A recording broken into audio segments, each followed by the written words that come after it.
बिस्मिल्लाहिर्रहमानिर्रहीम।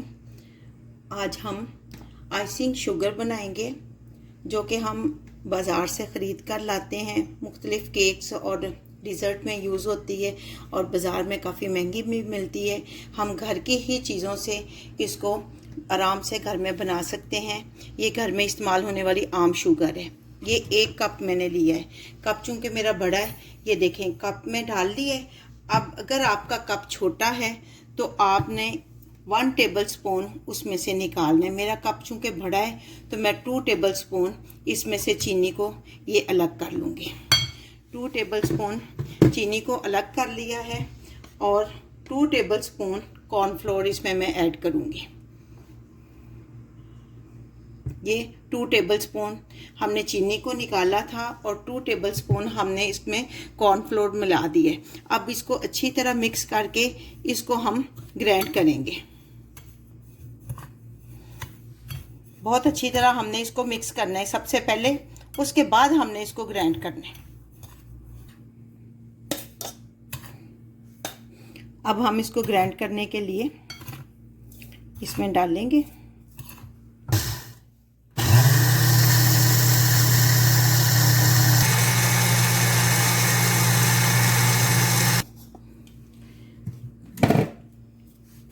अब हम इसमें इसको निकालेंगे।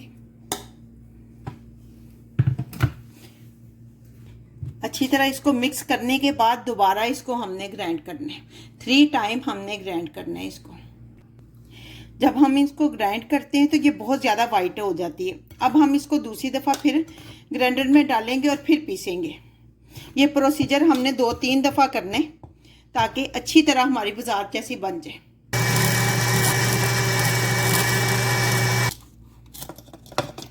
ये सेकंड टाइम हम इसको निकाल रहे हैं। जितना ये ज़्यादा बारीक होता जाएगा उतना ज़्यादा ये पाउडर की शेप में आता जाएगा और उड़ेगा भी ज़्यादा।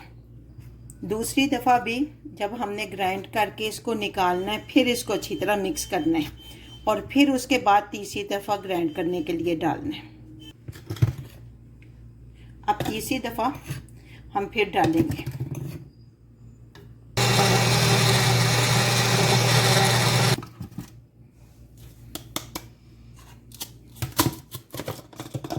आपने जब ग्राइंड करना है तो कम से कम 2 मिनट तक ज़रूर ग्राइंड करना है।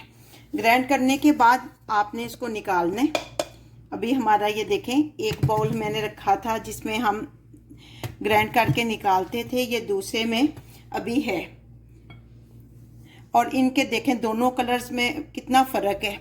ये 3rd टाइम में, ये अभी 3rd टाइम में होना है, यानी 2 टाइम है, ये 3rd टाइम है। तो अभी इसको हम ग्राइंड करके तो फिर आपको दिखाते हैं।